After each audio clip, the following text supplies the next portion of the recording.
Bem-vindo às Sabatinas 2024 da TV Cultura Litoral, em parceria com o Grupo Viver em Santos, onde damos voz aos candidatos a prefeito na nossa região. Neste espaço, cada candidato tem a oportunidade de apresentar suas propostas e discutir questões importantes. É importante destacar que cada sabatina terá duração de 12 minutos. Durante a sabatina é proibida a exibição de qualquer objeto, imagem ou documento com número de votação.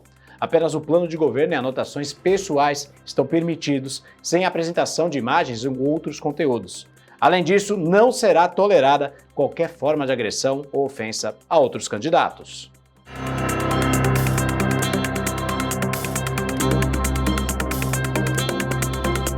A partir de agora, eu converso com Lissandro Florencio, candidato do PL a prefeito da cidade de Praia Grande. Seja bem-vindo, candidato. A primeira pergunta que eu faço a todos os candidatos é: por que o senhor quer ser prefeito da cidade de Praia Grande a partir de janeiro de 2025? Bom, primeiramente, Thiago, muito obrigado pelo convite, obrigado à TV Cultura por abrir esse espaço para nós, né? Especialmente para aqueles candidatos que não possuem tanto recurso financeiro igual os demais, então é um espaço importantíssimo para a gente se manifestar. Praia Grande merece mais, Thiago. Praia Grande, a partir de 2016, vai ter mais, né?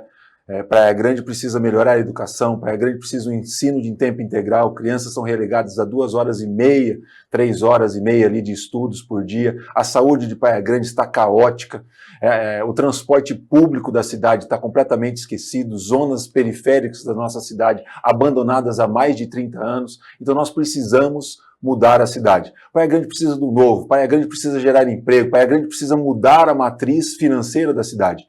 A matriz financeira da cidade hoje está só na construção civil, no comércio, mas nós precisamos atrair empresas que possam dar renda, e não somente na cidade, mas a nível mundial.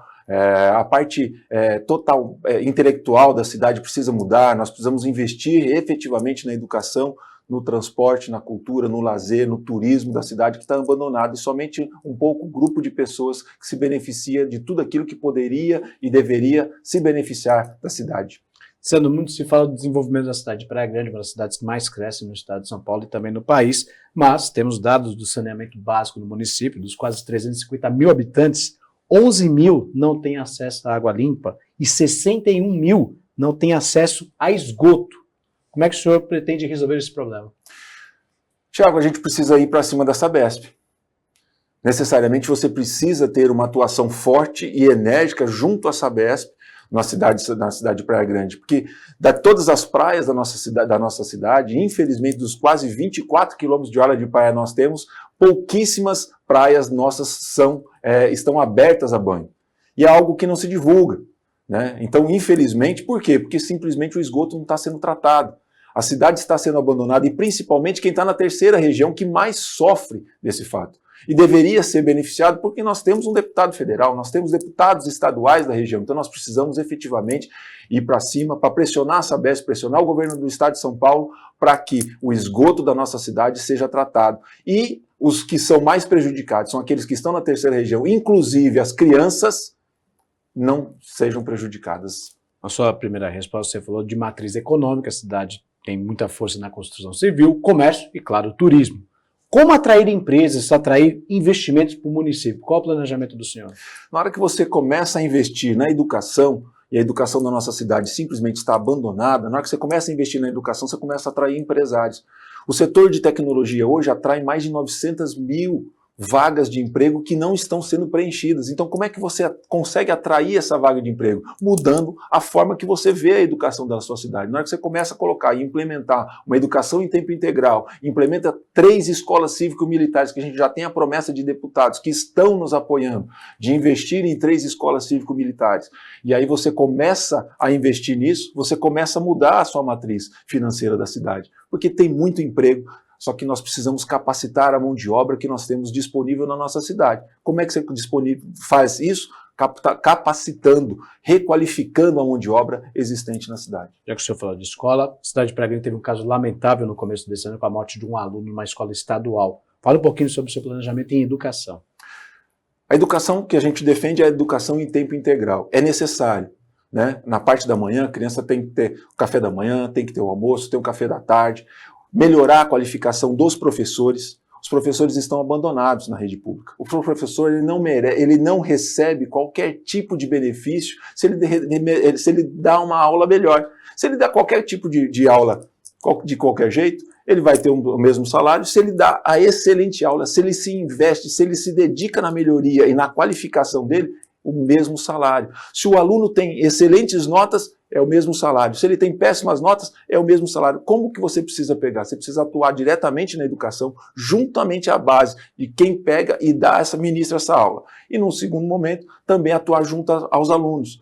Escola em tempo integral. Tira a criança da rua, você diminui índices de criminalidade, você consegue proporcionar para as mães desses alunos entrarem no mercado de trabalho, porque hoje elas não conseguem, porque 3h30 ou é de manhã, ou é intermediário, ou é à tarde. Então a criança precisa pegar, a mãe precisa levar essa criança para a rua, para a escola. Então, porque ela não quer a criança na rua. Então na hora que você pega essa mãe e leva a criança para a escola, logo de manhã, vai para o mercado de trabalho, e ela tem condição de entrar para o mercado de trabalho, a criança, na parte da manhã estudando, na parte da tarde, curso de artes, dança, música, o esporte, que é um fator agregador, né, da criança, é um fator que ajuda o desenvolvimento da criança. A gente tem isso lá no Instituto Neymar, a criança está sempre no contraturno da escola. Então é uma experiência que precisa ser replicada para toda a cidade, porque existe o desenvolvimento da criança quando ela está tanto no esporte, quanto no cultura, quanto no lazer. Mas para que tudo isso entre em vigor, tem que ter dinheiro em caixa. E a gente sabe que os cofres de boa parte das prefeituras do país têm problemas, porque boa parte desse dinheiro já está destinado. Como é que tem que organizar? Como é que o senhor pretende organizar isso para fazer esse investimento? Praia Grande, Thiago, Praia Grande é uma cidade extremamente rica. Praia Grande fatura quase 3 bilhões, B de bola, por ano no ano corrente. Né? Então o que você precisa fazer? Saber fazer a gestão desse recurso. Nós temos 360 mil habitantes na nossa cidade, são quase 1.200.000 moradias que nós temos na cidade, em torno de vamos fazer um cálculo rápido, em torno de 1 milhão de moradias pagando para apenas 360 mil pessoas que se declaram residirem na cidade, e cerca de 60% a 70% dessas pessoas que utilizam o recurso público. Então deveria sobrar.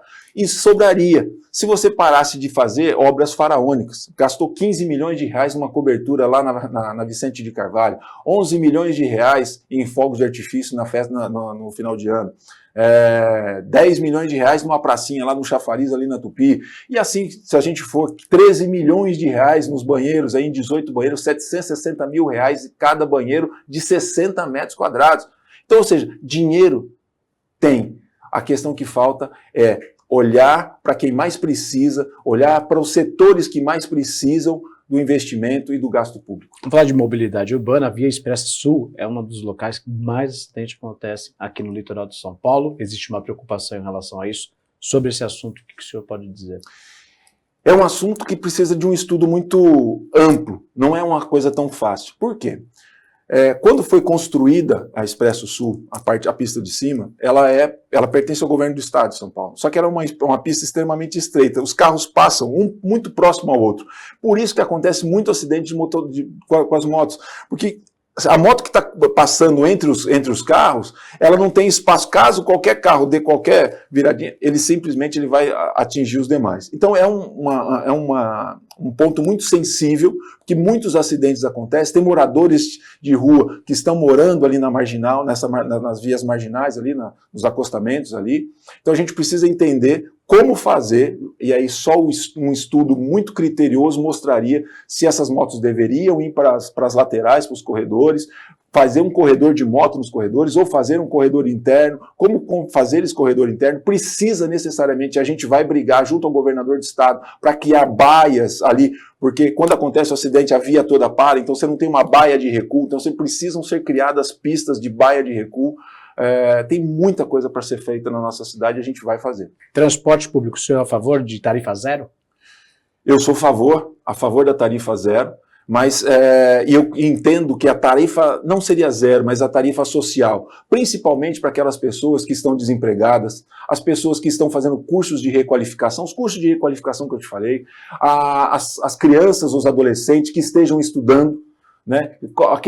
Os adolescentes que também estejam frequentando obras sociais, as ONGs, né? Por exemplo, você vê, crianças que participam eventualmente lá do Instituto Neymar, elas pagam ônibus. Você quer tirar a criança da rua, né? E aí a criança tem que pagar o transporte público para ir para a organização social. Então ela vai para a rua. Por quê? Porque você imagina, para uma mãe ter que pagar transporte público para 3, 4 crianças que frequentam lá o instituto, ou qualquer outro instituto da cidade, fica muito pesado. Né? Então ela não vai aguentar. Então a gente quer criar tarifa social para incentivar os cursos de requalificação e aos estudantes, a quem está desempregado. E desculpa, Thiago, assim como também, ali na Curva do Oeste, a gente quer criar um terminal ali na Curva do Oeste, porque a Curva do Oeste tem mais de 100 mil habitantes ali na Curva do Oeste. A Curva do Oeste precisa ter um terminal ali, toda a Curva do Oeste ser atendida por transporte público ali de pequenos micro-ônibus, né? Os micro-ônibus atendendo toda a Curva do Oeste, são mais de 100 mil pessoas ali, concentraria mais um terminal, então. Concentraria essas pessoas naquele terminal do Samambaia, e do terminal de Samambaia você vai para o resto da cidade, também faz um ônibus ali, aqueles biarticulados ligando terminal a terminal, então só vai até terminal, sai do Samambaia, para no Tatico, do Tatico vai até o Alto de Baços e volta também. A gente defende a criação do VLT, que saia da Vila Ema, ali em São Vicente, e vá até o terminal Tatico, ali no Samambaia, ali na Mirim, e também o BRT, vindo ali, ligando Peruíbe, Itanhaém, Mongaguá, Praia Grande, parando ali no terminal do Tatico. Falando sobre saúde, o senhor defende informatizar toda a rede. Como é que seria isso? São sistemas que já existem, Thiago. São sistemas que já estão disponíveis, são utilizados em outras cidades de forma ampla. Assim como também a telemedicina, que também é utilizado amplamente em outras cidades. Já existem programas de WhatsApp onde você faz agenda a sua consulta por WhatsApp, você recebe a notificação da consulta pelo WhatsApp. Aquele trabalhador não precisa perder o dia de trabalho para ir até, né, o setor público, chega lá, enfrenta a fila, acorda 5, 6 horas da manhã para chegar lá no trabalho, para pegar uma ficha, aí chega lá, não tem mais ficha, perdeu a consulta, não tem consulta. Você demora 6, 8 meses para receber uma intimação da data da consulta que vai acontecer, então é muito complicado. A gente defende a criação e a informatização da saúde na cidade. Em 15 segundos, segurança pública. Segurança pública está caótica na cidade, a GCM precisa ser valorizada, 60% de todas as apreensões na cidade são feitas pela GCM, a GCM precisa ser valorizada. Muito obrigado, candidato. 2 segundos. Agradeço mais uma vez a sua participação. Obrigado, Thiago. Continue ligado na programação da TV Cultura Litoral.